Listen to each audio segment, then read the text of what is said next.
Muli ay tayo po ay dadako sa mensahe ng ating Panginoon. And as we know, ang ating pong team, as we have also heard last night, yung preaching po ni Pastor Romel dito, was about the body of church, or as one body. Ano po yung ibig sabihin nun, or in relation po dun sa isang church. So, bago po, before we start, can we pray?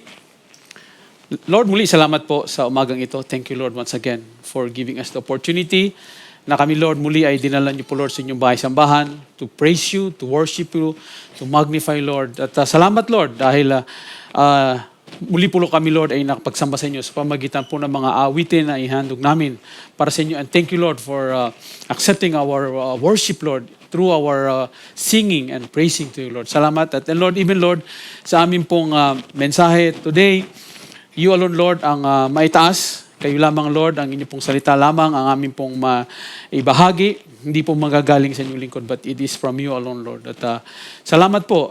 We praise you, we magnify you. In Jesus' name we pray. Amen and amen. So, as I've said, yung title po ng ating pong pag-uusapan ngayon, A Church of One Accord. Pag sinabi nating accord, yung, di ba, in accordance o accordingly, parang may synchronization or dapat harmonious or may harmony. Alam mo naman natin, we know, even sa world ngayon, especially, meron ba tayo itong mga ibang lahi pala? Bukod dun sa mukhang ibang lahi, yung ibang lahi. Marami, nakita ko si Brad, mukhang ibang lahi lang. Pero wala po. So, meron? Mukhang ibang lahi. Pero nakakapag-Tagalog ba siya? So, praise God. At we know na with this world ngayon, even in our country alone, in terms of politics, in terms of yung mundo natin sa Pilipinas, they're not even in one accord. Kahit nakagulo na. Pinag-uusapan, instead na pang-travel na maleta, ibang klase ginagawang pang-deposito ang maleta, pero kagulo pa rin, hindi pa rin sila magkasundo. Why? Because of this, meron tayong mga ego, may pride. And even it applies to, nangyayari din sa loob ng simbahan. Now, when we say accord, in the Bible, it refers to a state of unity, harmony, a shared purpose among believers. A shared purpose among believers. It signifies a deep spiritual alignment and oneness of heart, mind, and spirit. Being in one accord creates an atmosphere. Yung pag meron tayong harmonious sa isang simbahan, it will create a conducive atmosphere for what? For the Holy Spirit movements and manifestation of God's power. Paano kikilos ang ating Panginoon sa buhay natin? Or sa atin, as a church, kung tayo mismo, we are not in one accord. Hindi tayo united, hindi tayo magkaisa. Merong history sa atin, di ba, nangyari sa Pilipinas. Ang tawag nila doon, people power movement. Natanggal nila ang isang namumuno dahil because of the people power movement. They were united. It happens also in Thailand. Meaning, talagang pag ang tao, even in the worldly, pag ang tao ay united to bring something progressing, para maging progressive, may power. Much more dito po sa ating simbahan. Amen? Doon po ang ating po teksto magagaling sa Book of Acts. And we know Book of Acts chapter 2 from chapter 1 to earlier chapters of the Book of Acts. And we know what happened there. Yung pong the day of Pentecost. Yung pong nagsama-sama ang mga believers, mananampalataya. And alam natin, iba't iba rin ang mga lahi ng mga yun, naniniwala tayo, tanong sa atin ito, tayo ba naniniwala that prayerful church is a powerful church? A united church is also a powerful church. Amen? Pero mapansin natin sa mundo ngayon, No, ganito ang aming church. Kanya-kanya rin, ano? And we should be united. Lahat ng mga believers, lahat ng churches, we should be united para po maging powerful. How can we, yung nabanggit kanina rito, how can we share the gospel kung iba-iba yung ating pananaw pagdating sa salita ng Panginoon? We cannot stand alone. Sabi nga, there's no man is an island. Hindi natin, we were not designed. Sabi dito sa Book of Acts, during the Pentecost, when the day of Pentecost arrived, nung nangyari ang Pentecost, ito po yung pinangako ng ating Panginoon sa Book of Acts. Di ba bago siya nag-ascend sa heaven, nasabi ng Panginoon, wait for me, wait for the Holy Spirit to come. Meron kang kwento. May commentary. Kung daw nagantay ng konti ang mga disciple, konti lang ang panahon, inintay nila. Bago nila inanoint o bago nila pinili. Sino yung huling apostle na pinili? Di ba, namatay si Judas. May pinili silang isa eh. Matthias? Kung nagantay tayo ng konti, ba't ito'y komentary lamang, ano? Nagantay tayo ng konti, ang mga apostles na yon, sila Peter, maaaring si Paul, yung pumalit. But, they have their own thinking. Mga apostles, meron din sila. At sabi ang Panginoon, wait. Siguro hindi lang sila nakapag-antay. And how they choose Matthias? Alam mo yung lumang pamuraan ng mga Hudyo, yung mamimili sila, pili ng kung sino yung makapili ng nasay nila yung maiksing stick. Siya yung mapipili. Pero kinantay nila because sabi ng Panginoon, the Holy Spirit will come sa inyo. They will fill you. They will empower you. Yung nabanggit ni Bishop, the same Spirit nag-empower sa kanila, this is the same Spirit that will empower us. At during this day, sabi nito, during the day of Pentecost, sila ay nagsama-sama. At bumaba ang Holy Spirit like a mighty rushing wind. And it filled the entire house. Nung nandun po sila, when they were sitting, no? And they were filled with the Holy Spirit that empowered them. Now, may tanong.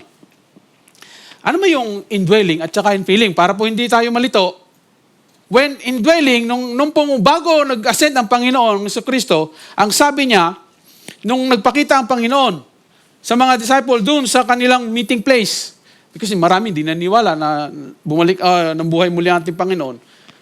What did Jesus Christ did? Sa Book of John, sa last chapter, He breathed in. Doon sa mga apostles, He breathed in.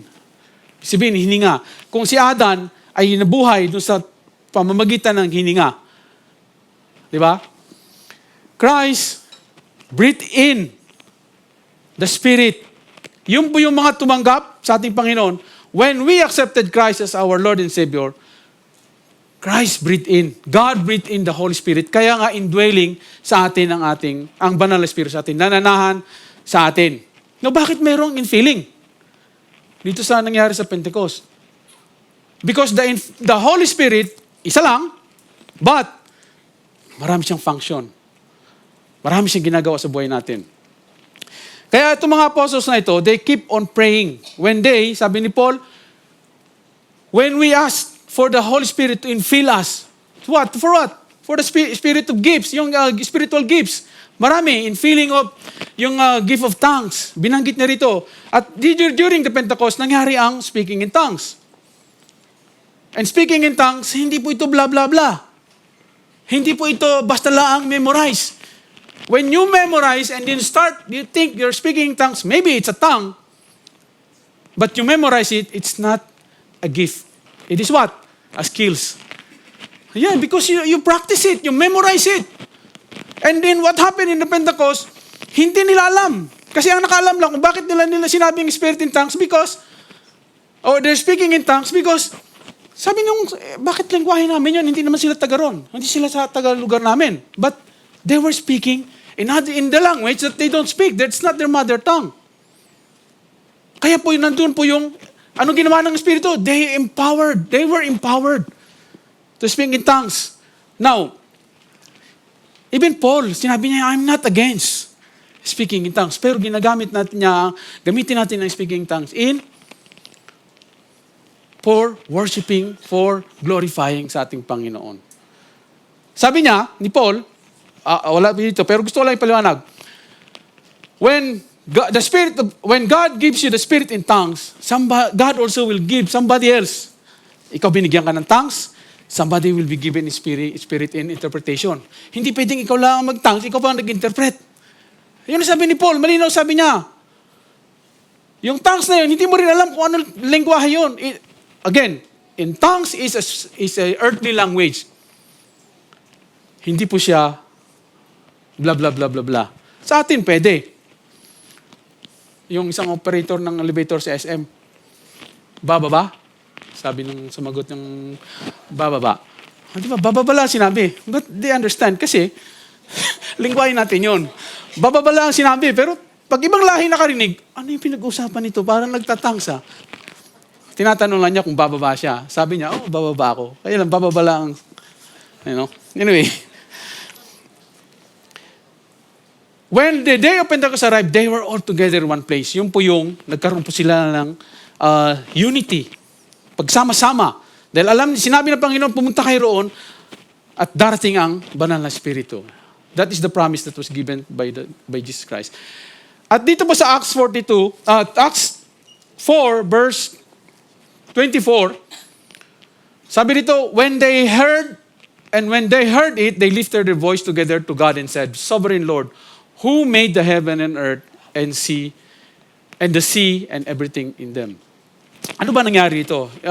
Tingnan natin ng konti. Ang nangyari po dito, okay, after ng Pentecost, what happened?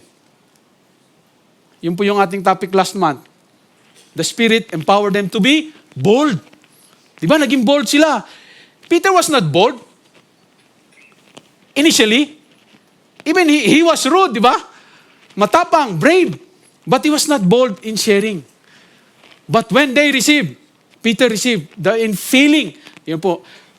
Peter received the Holy Spirit, nag-indwell sa kanya, and when during the Pentecost, the Spirit filled in kay Peter or dun sa mga apostles, kasama si Peter. And they were bold.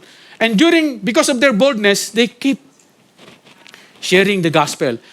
And one day, dito po sa chapter na ito, there was one lame, or tagal ng hindi makalakad, I think.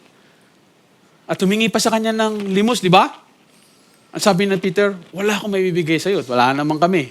But meron akong may bibigay sa iyo. Ano yun? The name of Jesus Christ. And because of that, itong mga Sadducees, kagulo na sila. Ano yung ginagawa ni Peter na yon? Nila, mga kasama niya. May pangalan silang pinangangaral. At anong ginawa? Hinuli. They were brought to the council at this chapter.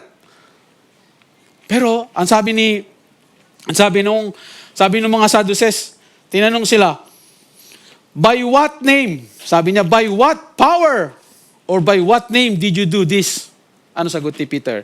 Doon sa Book of Acts, dito sa same chapter, sa verse 9, sabi niya sa Tagalog, kung sinisiyasat niyo kami ngayon tungkol sa kabutihang ginawa namin sa lumpong ito, kung paano siya gumaling, nais kong malaman, verse 10, malaman ninyong lahat at ng buong Israel na ang taong ito ay nakatayo sa inyong harapan, lubusang gumaling dahil sa kapangyarihan at ng pangalan ni Jesucristo na taga Nazaret, na inyong pinako. Binalik pa ni Peter, doon sa mga Sadducees na yun, pinako sa krus, ngunit muling binuhay ng Diyos.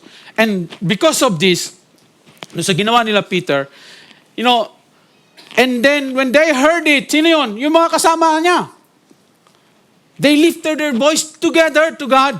They were united. In what? Praising the Lord, thanking the Lord, sovereign Lord. Yun ang ginawa na. And with that gesture ng early church, the impact of the early church, a united church, was so great that leads to what? It leads to the conversion of ilan? 3,000 at first. Doon po sa Book of Acts, verse 40 to 41, with many other words he bore witness and continued to exhort them, saying, you save yourself from this crooked generation. And those who received this word were baptized, and there were added That day, about 3,000. Ganun po yung impact when the church are in one, when the church are united. And also, nadagdagan pa. Anong nangyari? Another 5,000 ang nangyari. But, sa atin po ngayon, meron ding mga, ang tanong kasi kung bakit merong mga division or bakit may mga, yung sa loob ng simbahan. Have you heard the word dissension or dissenting? Di ba? Narinig natin yung legal term. Yung isang judge o justice, he has this dissenting opinion. Ibig sabihin, hindi majority nag-agree doon sa naging decision. Though the decision was majority ang susundin, so bakit hindi, ang pinapalabas lang yung dissenting opinion ng isang judge na hindi nag-agree doon sa, o sa isang justices, sa mga justices, hindi nag-agree doon sa decision ng majority. So yun po yung ibig sabihin, dissenting means, you disagree. Hindi kayo nag-agree doon sa majority na decision. So dissension refers to a strong disagreement, conflict, or discord within the group. Meron ba dito? Meron. Sabi nga ni Pastor kanina, hindi natin may tatago. No, hindi natin may tatago kay Lord. And even, we can feel it. It will manifest. There is a friction, conflict. It implies a difference of opinion that causes contention or dispute. Now, in the Bible, dissension refers to a violent disagreement, discord, or factionalism that disrupts unity among believers, often resulting in division, strifes, or standing apart. Bago ba ito? Hindi po. Even Paul and other apostles, meron din silang disagreement. But does that disagreement disunite us? It should? Hindi dapat, di ba? Sabi ko nga, lagi kong sinasabi, even sa Pilipinas, no? Pwede naman tayo mag-disagree. We have to agree to disagree. Hindi naman lahat ng bagay na sinabi ko, nabanggit natin ni Sister kanina during the devotion, no? Sometimes, hindi natin na-intention. But, it is our opinion. But it doesn't mean that is the opinion of all. Pag hindi na disagree, hindi na ako pupunta sa church. Hindi naman ako sinusunod. Hindi naman ako iniintindi. Hindi naman ako pinakikinggan. Sabi nga dito sa book of Galatians, sabi ni Paul, now, the works of the flesh are evident. Sexual immorality, impurity, sensuality, verse 20, idolatry, sorcery, enmity, strife, jealousy, fits of anger, rivalries, dissensions, and divisions. Alam ni Paul na nangyayari to. Kaya niya ito winarn din niya eh. And those who do such things will not inherit the kingdom of God. Mabigat, ano? Hindi ibig sabihin na Paul, marami ang Bible po, ang ginagamit natin, itong banal na salita ay, it's all warning. It's all reminders para sa atin na nangyari na ito sa past eh. Yung buhay nila Paul noon, iba-iba. There was a big persecution o malaking persecution na nangyari sa kanila noon. Sa atin ngayon, meron pa rin. But not the same, but still same persecution. Ang nangyayari, even in times tayo gusto natin mag-share, natatakot tayo. Why? Because takot tayo na ma-reject. Takot tayo na mapulaan. Di ba? Kung nung hindi pa ako mananampalataya, pag narinig natin yung mga tao, sharing the gospel, naku naman, baka kayo lumampas na sa langit. No? When we share God, when we share the name of Jesus Christ, ang tingin nila sa atin, yung meron ng halo, banal. We are banal, we are holy. Hindi po holy, sabi ni Bishop Regine noong nakaraan, no? Hindi laging holy sa church. But holy means we are separated. Tinawag kang holy ng Panginoon, you are separated now from the world. Hiniwalay na tayo ng ating Panginoon. That's why we are called holy. Hindi po yung halo na nakikita o makikita o meron man. Now, why dissensions o yung disagreement develops in churches? Meron. Agree ba tayo na meron? Meron. Even po, hindi lang, lahat po. Wala pong exemption. So, meron ako narinig, Pastor, bakit members ay laging examples? Pag pastor, exemption. Lahat po tayo, wala pong exempted. Either you are a pastor, you are a leader, you are a coordinator. Wala po. Lahat po tayo dapat maging example. Wala pong exempted. We are all servants of God in different capacities. Even yung pagpapastor or even preaching, this is just 5%. Ang sabi nila, this is just 5% of what we are doing as a pastor. Marami pa, hindi lang pagpe-preach. Now, bakit daw? Why? One, lack of love brings division and destruction. Sabi dun sa Proverbs, hatred stirs up dissension, but love covers all transgression. Amen? Yan po ang kadalasan. That we think, no, we cannot just, profess, God is love. God is in me, but I cannot love. Paano mo sasabihin, love ko ang aking kapatid? Sabi natin, hindi naman ako nagagalit. May tampo lang. But if that tampo keeps on, tumatagal, at hindi natin agad i-resolve,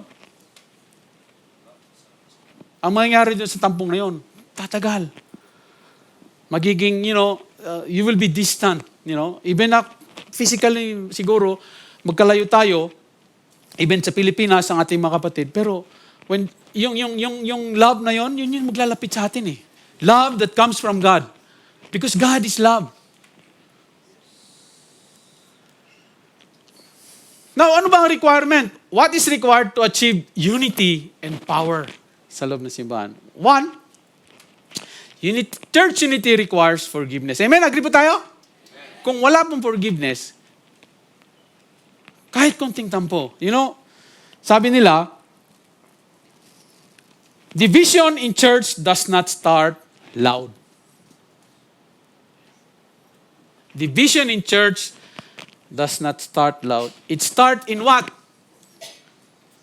Silent pride. Yung pride na nasa atin. Yung ego na nasa atin. Bahala siya dyan. Hindi ko siya pa. Di ba? Silent.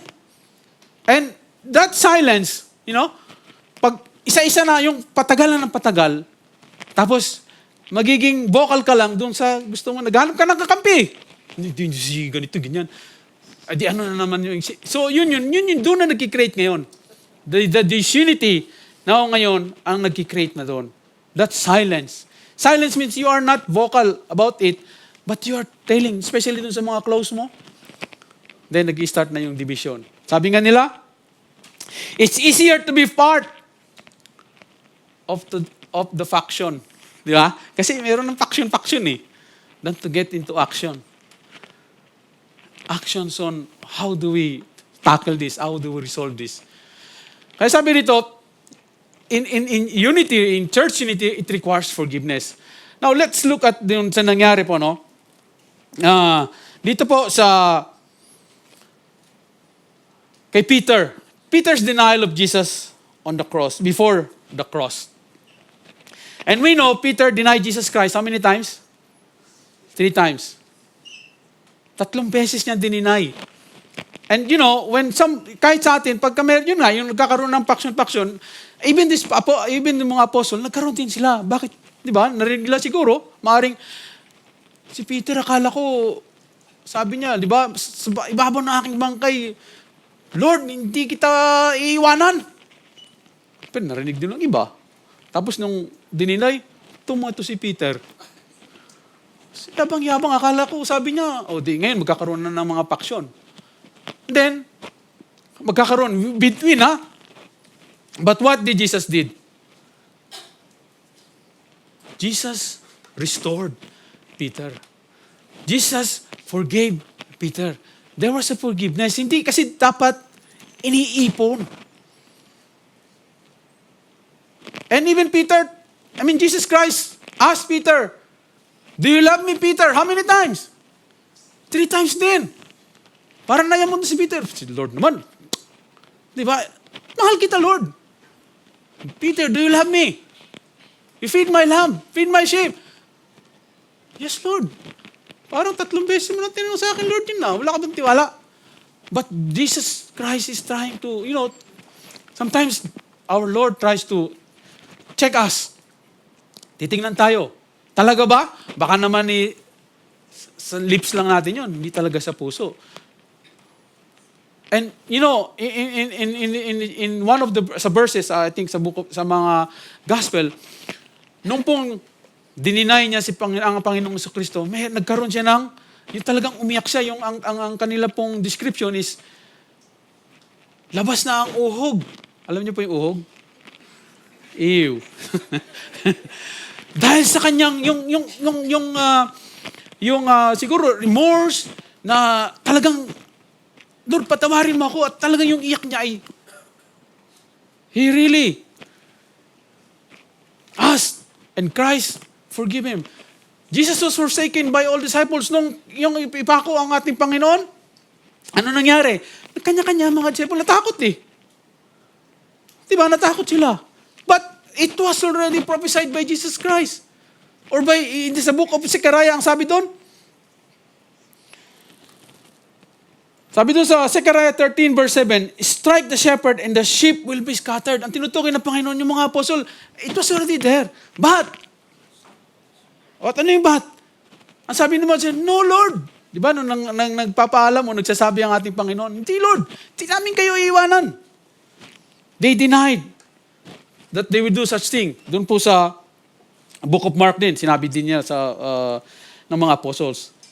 But to Jesus who knows that what will happen, it's already a certainty. His prophecy isn't to shame this disciple. Sinabi niya yun, pero hindi niya ginawa yun para hiyain ng mga apostle. But what? To tell them that after they scatter, they are to meet up again in where? In Galilee. Doon po, nung kanya pong, during yung kanyang resurrection. Meet up niya lahat. Nagulat. Ang mga apostle, di ba, hindi sila maniwala Sino ang inyong unang hindi naniwala? Ang tawag nila si Thomas the Train. Hindi, si Thomas the Train, iba yun. Si Thomas the Doubter. Sabi niya, hindi ako maniniwala na si Kristo yung nandyan. Kung hindi niya raw ilalagay yung kanyang kamay sa butas ng palm at dun sa tagiliran. Imagine, ano ngayon ang feeling ng mga kasama niya apostles? So, si Thomas, ano tingin niyo sa amin? Sinungaling? Then it will start, magkakaroon ngayon ng disagreement, nung hindi pagkakaunawaan. Because one of them, Thomas doubted. But anong ginawa ng Panginoon kay Thomas? Hindi niya naman hiniyaan si Thomas. Okay, for your satisfaction, lagay mo dito ang daliri mo. Pero ang sabi ng Panginoon, blessed are those who believe in me that did not see. Diba? Mas mapalad yung mga naniwala sa akin na hindi nakakita. Ganon po. Pero hindi niya rin, pinatawad niya pa rin. Jesus Christ forgave. Now, for us, madaling magsabing, pinatatawad kita. Especially sa loob ng simbahan, meron tayong mga disagreement, mga kapatid. But wag natin, kasi alam niyo po, pag ginamit natin yung disagreement na yon, and we keep, in our mind. At sabi nga, kaya tayo, sabi ni Paul sa Book of Romans, we should have a renewal of mind. Transform na tayo, and we should have renewal of mind. Yung evil thoughts po, nandyan lang yan. The evil thoughts was not created by the devil itself or Satan. It's not even created by Christ or by our God. Tayo po ang gumagawa nun. And ang ginagawa ng evil, they are just taking the opportunity. If we don't battle those spiritual warfares na yan, and mahirapan po tayong, we have to keep battling habang tayo nasa lupa. Amen? But how could this divided group of people work together? Paano sila? Our forgiveness is not cheap. Nabanggit kanina ni Pastor Roy. Hindi po mura yung forgiveness na ibinigay sa atin ng Panginoon. It is free to us, but in Him, kay Christ, His blood, His life, and suffering were paid in blood. It is finished. Hindi po madali ang ginawa ng ating Panginoon. Bakit tayo hirap na hirap magpatawad sa ating mga kapatid? Kung ang Panginoon ginawa niya, binigay niya ang kanyang buhay para sa kapatawaran ng ating kasalanan, tayo, tampulaang, Batanggen nyo pa, no? Tampulaang, ayaw na nating pansinin si kapatid.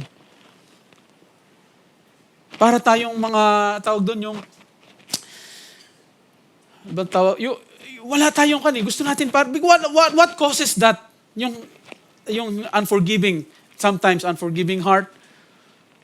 Because of pride. And po, pride po ang naging number one or pinakaluma ang kasalanan. Bakit bumagsak si Satan o bakit binaba si Satan sa grupo ng mga anghel? Because of pride. A forgiving church puts away all differences to serve the Lord. We cannot serve the Lord. Mahirap mag-serve. Nabanggit ni Pastor Dave kanina sa devotion. How can we serve? Isipin mo, kasama mo sa worship team, nagsiserve tayo to praise and worship the Lord. Hindi naman, wala naman sa tono, kumakanta na yan. Sa tabi ko, how can you praise the Lord kung meron tayong hinanakit sa puso natin doon sa katabi natin, sa kasama natin? A forgiving church puts away, kung tayo po, hindi lang po, ang sabi ng Panginoon, the church is not the building. Tayo po yun. We are the body of church and our head is Jesus Christ. They were willing to forgive one another. Yun po yung nangyari, no? Bakit nagkaroon? Because they were willing to forgive one another. Be kind to one another, tender-hearted, forgiving one another as God in Christ forgave us. Sabi nun sa Ephesians.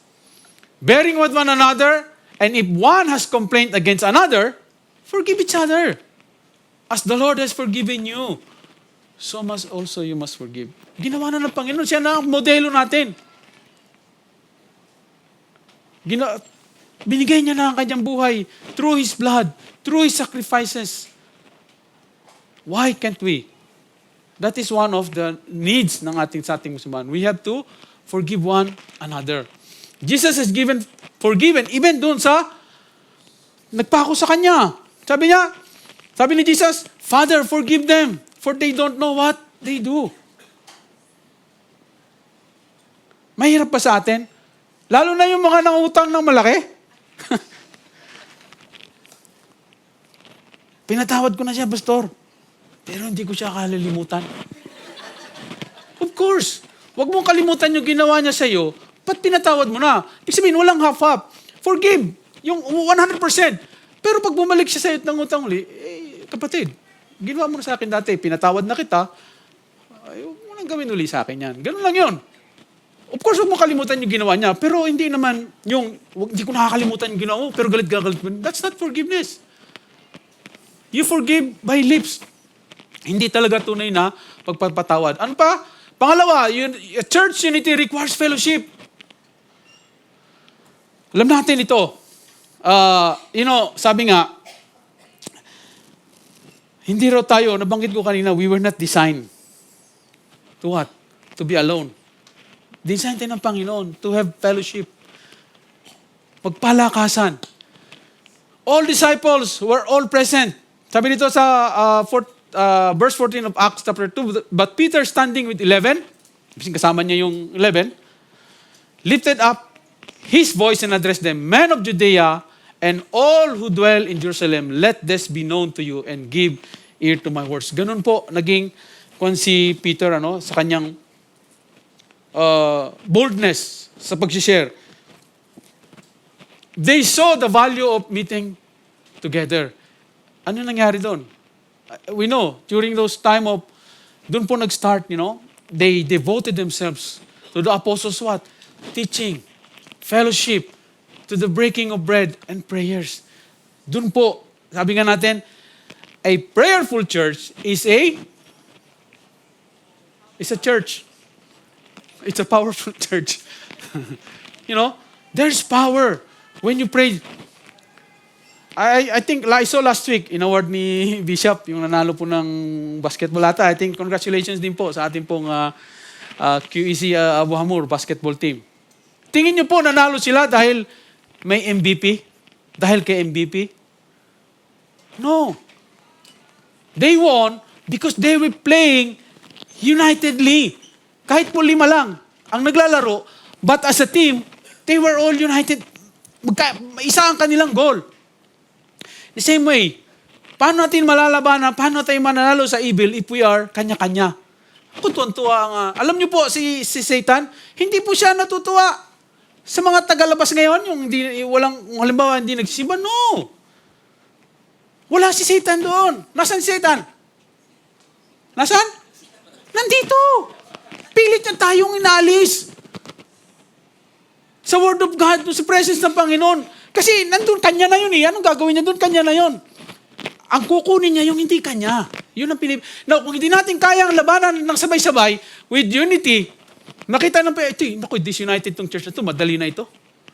Ganun po ang trabaho ng Satan.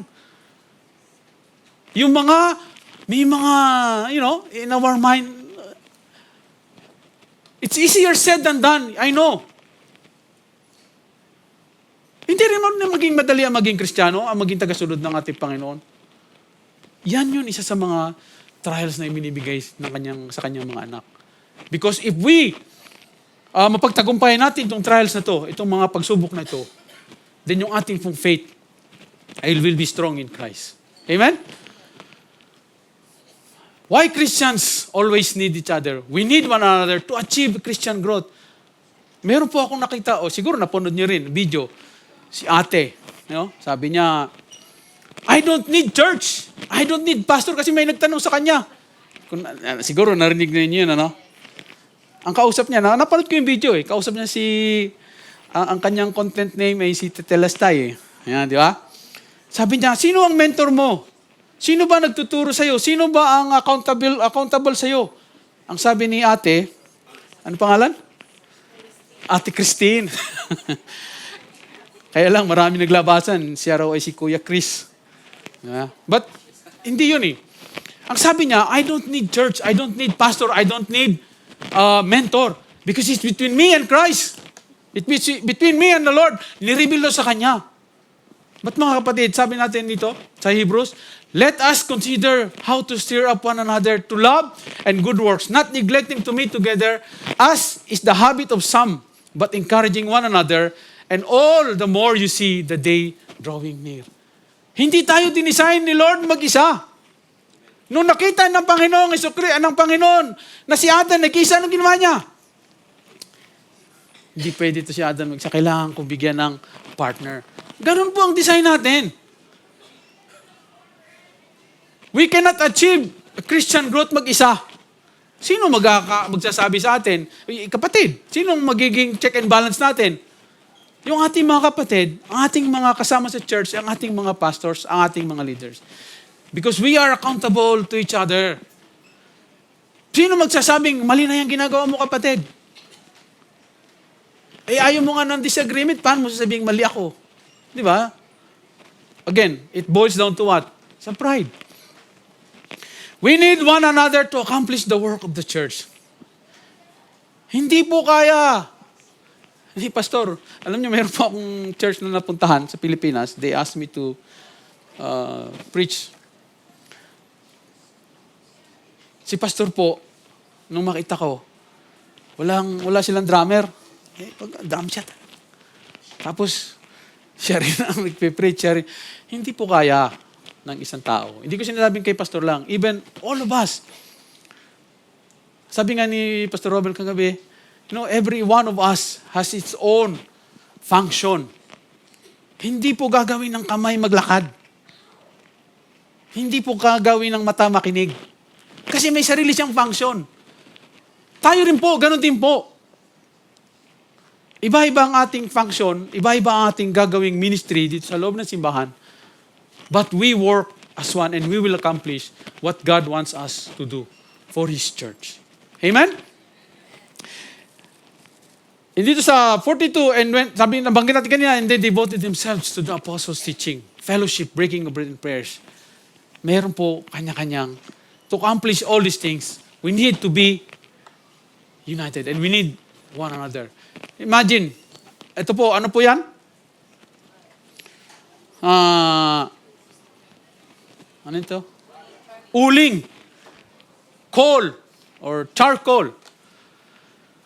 Pag in-isolate po natin ating sarili, tingnan mo, iniwalay niya yung, sabi niya, that's what happens when we isolate ourselves spiritually.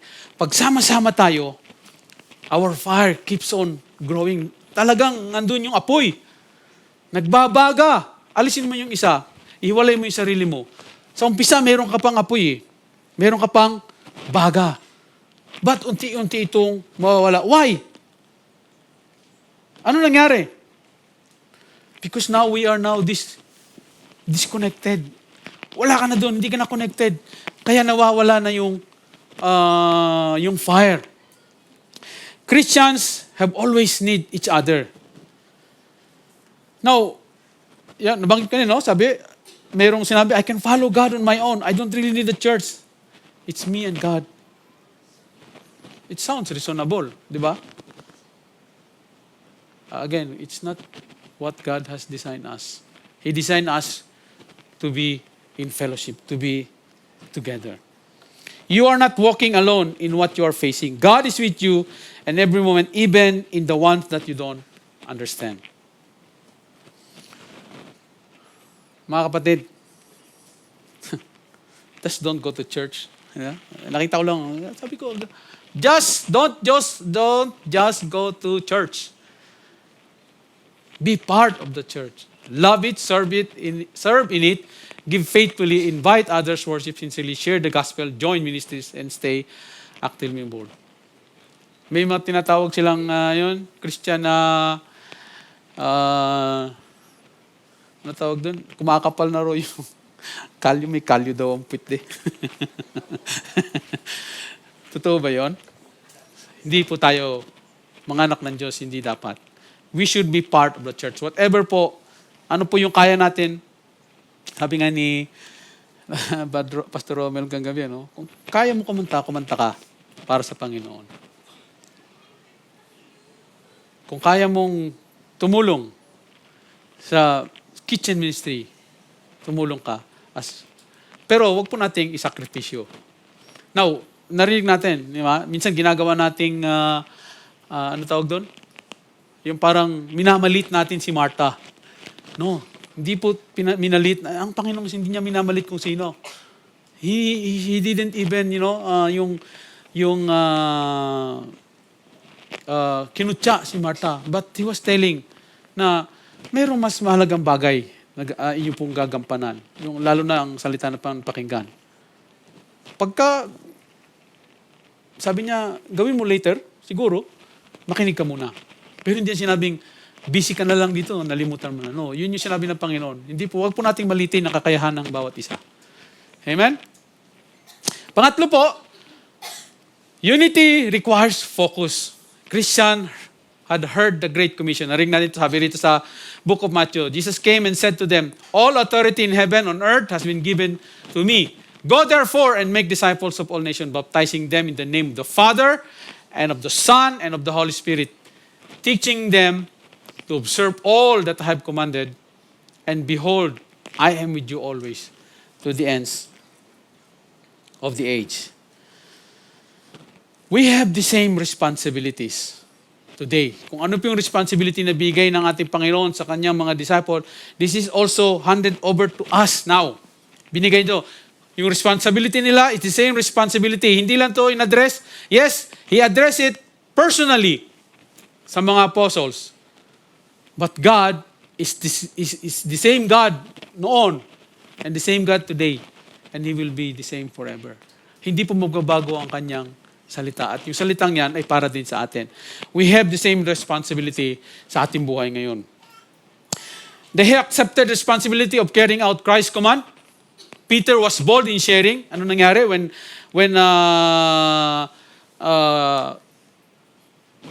God infilled him with the Holy Spirit, Peter was bold in sharing the gospel of Jesus Christ.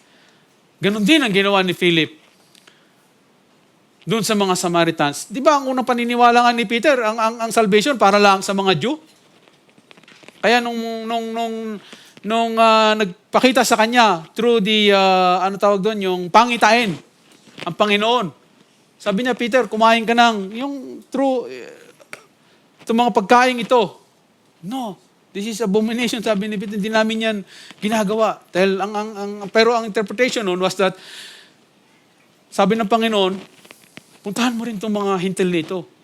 Pinapapunta niya si Peter doon kay Cornelius. Because Cornelius was a Gentile. Ganon po, kumilos ang Panginoon. Yung responsibility nila was first to the Jew. Di ba sabi rin ni Paul, matitigas kasi ulo nyo sa mga Jew na to. Kaya binigay niya o ibahagi ko ito sa mga hintil. Philip also did to the Samaritans and to the eunuch. Shinare niya ang gospel and baptizing them. When Paul was called by Jesus and was converted, he accepted also the responsibility. Mabigat na responsibility. It's not easy, sabi ko nga kanina. But yung responsibility po na ibinigay sa atin, kung tinanggap po natin yan, then we have to go through whatever na gawin ng Panginoon sa atin, paggawa sa atin ng Panginoon. Paul was a persecutor. Pero nung pinagpakita sa kanya ang Panginoon, nagpakita sa kanya, bulag nga siya, di ba? Pero binulag siya ng ating Panginoon. Pero pinakita sa kanya ng Panginoon, nagpakita sa kanya ang Panginoon at sinabi sa kanya, gagamitin kitang instrumento. Pag tinapik tayo ni Lord, talagang wala tayong magagawa. Gawin natin. At hindi madali kay Paul. Naghirap din siya, physically. Sabi nga niya, itong katawang ito, kung pwede nga lang Sabi niya, di ba? Sa Book of Corinthians, kung pwede nga lang, umalis na ako sa mundong ito. At sumama, I'm so excited. Mapunta kay Lord, kay Jesus Christ. But hindi yun ang gusto pa ng Panginoon kasi meron pang purpose para sa Kanya. So, meron din tayong purpose. Gamitin natin itong ating physical body for the furtherance of His kingdom. But be careful, sabi ni kapatid kanina, nandito ka sa pulpito, you're preaching the word, paglabas mo sa simbahan, you're cursing the world. The same mouth. The same mouth, you praise God, in the same mouth, you curse, using for cursing. Yun po, warning po na ibinigay sa atin ng Panginoon. They saw the world evangelism begin at their front door. And every day, in the temple, from the house to house, they did not cease teaching and preaching that Christ is Jesus. Continues. This is the responsibility na ibinigay sa atin ng ating mga. Continue. It's not our job to try to, pag sinare ko, kailangan ma-accept nila. No. Our job is to just share the word. Alam na, nangyari ito kina Peter. No, hindi lahat tumanggap. Hinuli nga sila Di ba? Ganon din sa atin. There will be a rejection sa ating mga kilala. Kaya nga, ang pinakamalaga sa atin, when we share the gospel, always, bago tayo mag-share, pray to God. Si God ang magbabago ng puso nila. Hindi po tayo magbabago ng puso ng tao. It is only done by our Lord Jesus Christ. Our job is to share. Tayo po, bakit hindi binigay sa anghel? Bakit sa tao? Assignment po yan. Hanapin natin kung bakit hindi binigay sa anghel ang pag-share ng gospel, bakit daw sa atin. Now, I want to leave this question sa ating lahat.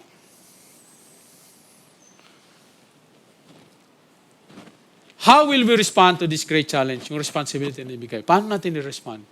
Respond?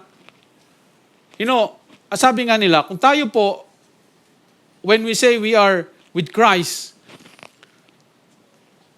pag may narinig tayong message, napakagandang message. Sample, galing ng pastor It moved me, I was blessed.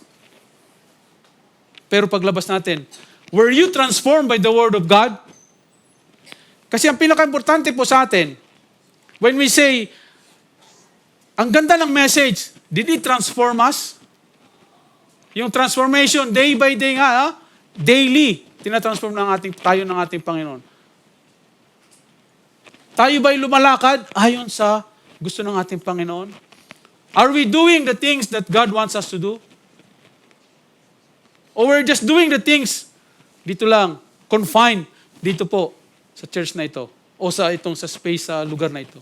Outside of this, banal tayo ng Friday, Saturday to Thursday, nandun tayo sa kabila, balik na naman tayo banal. Sabi niya ni Pastor Romel kagabi, routine na lang, no? Pagising sa umaga, inom ng kape, sa trabaho, tutulog.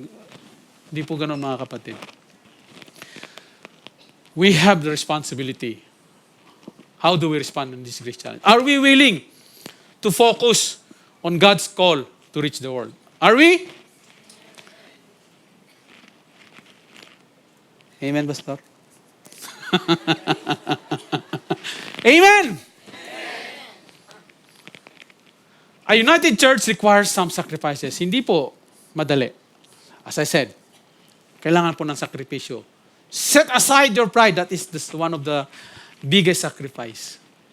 Yung ego, alisin na po natin sa ating puso. I appeal to you, therefore, brothers, by the mercies of God, to present your bodies as a living sacrifice, holy and acceptable to God, which your spiritual worship.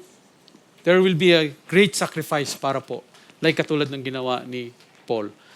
We are one body with many members, for just the body is one, and as many members, and all members of the body, though many, are one body. So it is with Christ. For in one spirit, we were all baptized into one body.